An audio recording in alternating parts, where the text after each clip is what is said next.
Funny.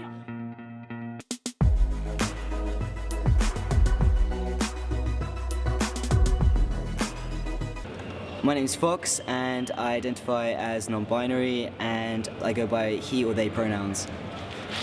My name is Naomhan and I identify as non-binary transgender and I use they them pronouns. My name is Ugla, I identify as non-binary and I use they or she pronouns. My name is Romario, otherwise Mr. Black Branson on social media. I identify as a man, just a man really, of trans experience.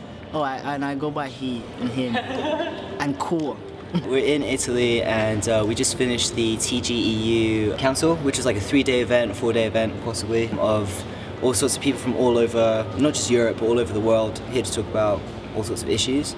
It's been fun, hasn't it? Yeah. Yeah. It's been amazing meeting so many different trans people from so many different countries and hearing about what everyone does in their own place and different laws and different issues that people are facing. Word of the day, pinkwash. I learned that today. Pinkwashing. I still don't know what it means, but someone said it. Pinkwashing and whitewashing is an issue apparently. What is pinkwashing then? Is when companies use LGBT issues to look better and then they don't actually Actual skin color. Yeah, we call it the pink pound. The pink pound. Yeah. Okay, That's funny. makes sense. There's a thing called the gay dollar and the black dollar. I mean, they do it, for example, in Israel. They represent Israel as this big gay capital thing. Yes. It's not. They're just an advertisement Tourism. thing Yes, so that they I've get the heard tourism. that. Yeah. That's a prime And it's example of actually pinkwashing. not great for the local community. Wow, yeah. So best bits of this event.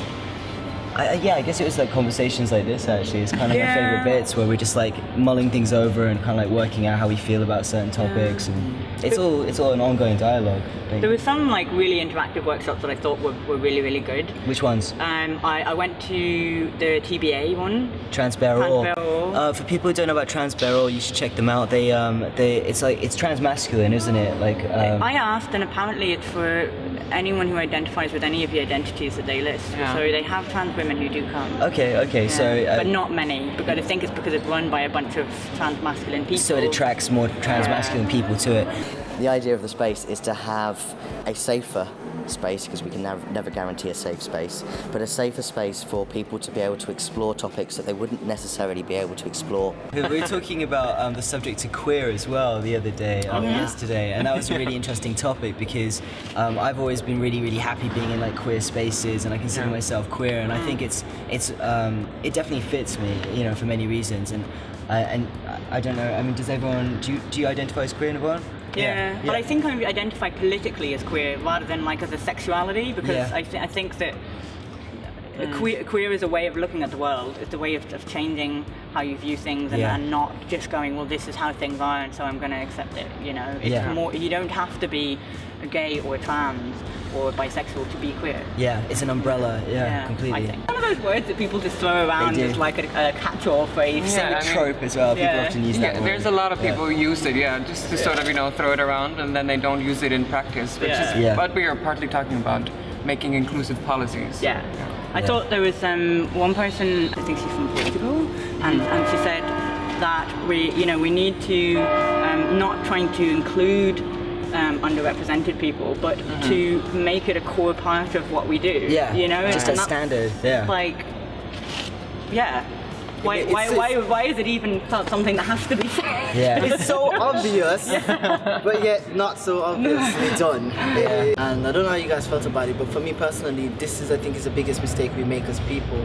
We listen to the words that are being said instead of understanding the message. I think the message he was trying to say was, if you approach somebody in a hostile manner, you're not going to create a conversation. You can't fight hate with hate. No. I don't think it How works did you out. feel when he said I guess people felt a bit because if you were to switch it with transphobic, people would be like, whoa. So maybe, you know, he didn't. I understand his message, but he didn't phrase it maybe. No, he said it. It was eloquent. It wasn't said in the most. But then, of course, explanatory manner. Right. No, but not English isn't everyone's first language as well. True, so that, true, I think, like you were saying, the message got lost in the words. Yeah. But like I was talking to Vic, who's from STA, and they were like, we were talking exactly about this and the way in which you can approach people about issues, and you can be super nice about it, or you can be really aggressive and angry, and you piss them off and they don't want to help you.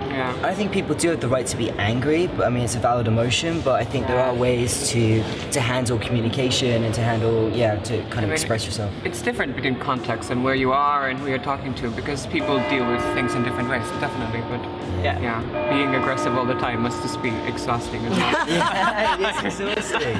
But I mean, if that's what people do, I mean, some people do. I mean, Some people enjoy being angry, but Yeah. I think I've come to the conclusion that people who are constantly angry, they still have another opportunity to resolve issues. Yes. Yeah. I agree. I think that's what it is. So when they come, they already have that hate in their heart. And I've experienced this over like the last month, where I've been so pissed off with the trans community because I felt like there was this gatekeeping going on, where they were saying, oh, access for all, but then only if you know somebody who knows somebody knows somebody, you can get access to the space. And that really upset me, because you can't keep coming to me saying you want more people to access a space.